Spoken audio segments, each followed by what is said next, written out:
let's start in Tallahassee, Florida. Now, Mike Norvell put up the wall and said, hey, thou shalt not pass. You're not coming in our place and watching practice for the most part. But we still got some intel from the good folks over there at War Chant. There's been a lot of really positive buzz, wait for it, around the offense. Okay, now I'm saying this with some bated breath, saying this just kind of tippy-toeing on the edge there of saying the offense could and maybe will be good.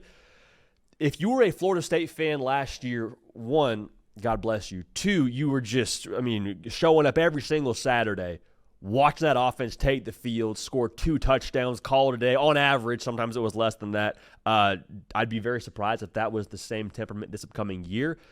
Tommy Castellanos now, they like what they're seeing from him. Now it's fall camp. We're trying to not jump too far into the propaganda pool, but again, it's fall camp, so in that same breath, you might as well jump into the propaganda pool because this is all you have to go on right now. Sounds like they've had some explosives they've been hitting behind closed doors. Squirrel White had a couple of big shots over the top from Tommy C. It sounds like at one of their most recent scrimmages. They love what he brings to the table from an intangible perspective, and that was something we talked about a lot, especially when he sat down with Pete Nakos and pretty much said, Saban can't save you, I'm coming, Alabama. I tore up the ACC myself. Now, whether that was actually what happened or not really is what we're here to talk about. The point being the confidence, the swagger, the edge, all cliche things, but after you go 2-10 the year before, you better have some of that. You better have some extra juice at quarterback who's going to touch the football every single play. So I like that from him. I like what I'm hearing out of that. I also like the fact they're talking really positively about the way the running back room is starting to trend. Now, Gavin Sawchuk is a transfer from Oklahoma. They like the way that he's coming along. Dude has real deal speed. He can burn. They also like the young buck, Usman Chroma.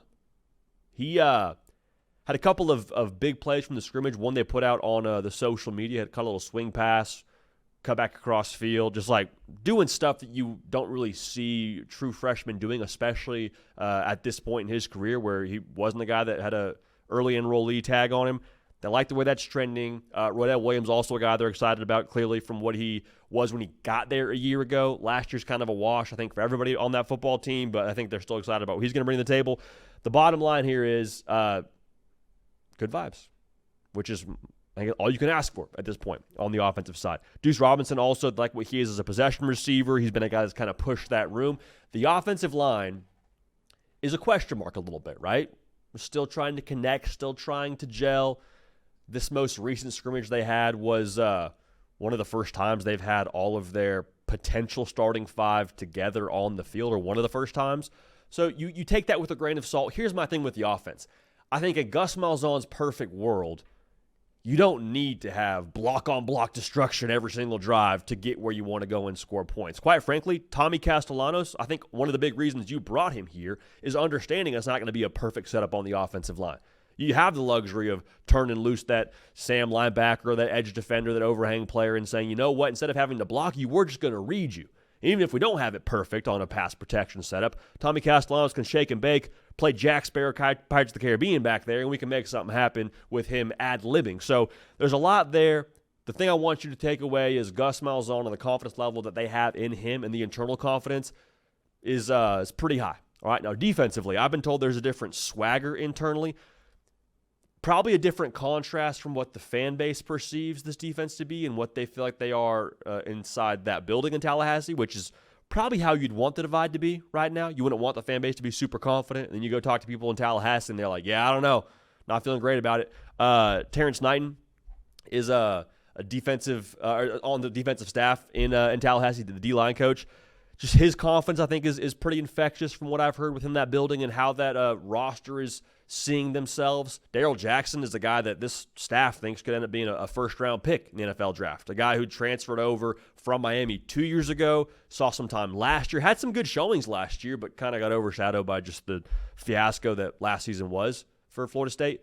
The feeling is, though, the staff and the way they communicate with this group of players, there is a much better buy-in level than what you had from the most recent staff in 2024, okay? Which, what does that count for? We're going to see. But that's one of the crucial jumping-off points going into a season. If there's a disconnect between locker room and defensive staff, like we're not even – we can't even line up and speak the same language at that point in time. And also, when things start going left, when you start losing to Memphis, like at that point in time, to not have that connection between those two parties is very, very difficult. Very, very difficult. So the Alabama game is crucial for that same reason, not so much that you have to build rapport between staff and roster. That's obviously a part of any football team at this point in time. But I think that the big thing I'm looking at with Alabama, and this is going to sound like loser talk because it kind of is, and I'm not telling you should view it this way if you're a Florida State fan. You should have higher expectations than what I'm about to say. But you cannot afford for things to be ugly against Alabama week 1. Okay? Because if that happens, it just starts the mind game that you don't want to play, which is what? Well, last year we were 2-10. Well, why should we expect any different when we were this last year? Now we're going into another season and we just got our teeth kicked in by the Crimson Tide at home. Like, you don't want to start all that. One thing that I think is encouraging that I'm hearing based on the intel out of Tallahassee is there are so many new faces in that building, both on that staff and that locker room, which we've talked about. New OC, new DC, darn near 50 new guys on this roster. There isn't really that carryover from what last year was to what this year is going to be. Because a lot of those guys that were there this year aren't there last year. You know, there's not that same cloud hanging over their head of, well, last year sucked. Like, a lot of those guys weren't there last year. So in that way, there's some good returns so far for Florida State. So got to start fast. That's absolutely crucial, but we will obviously keep our ear to the ground for all things Florida State here going forward as it pertains to fall camp, leading into that big one, week 1 in Tallahassee.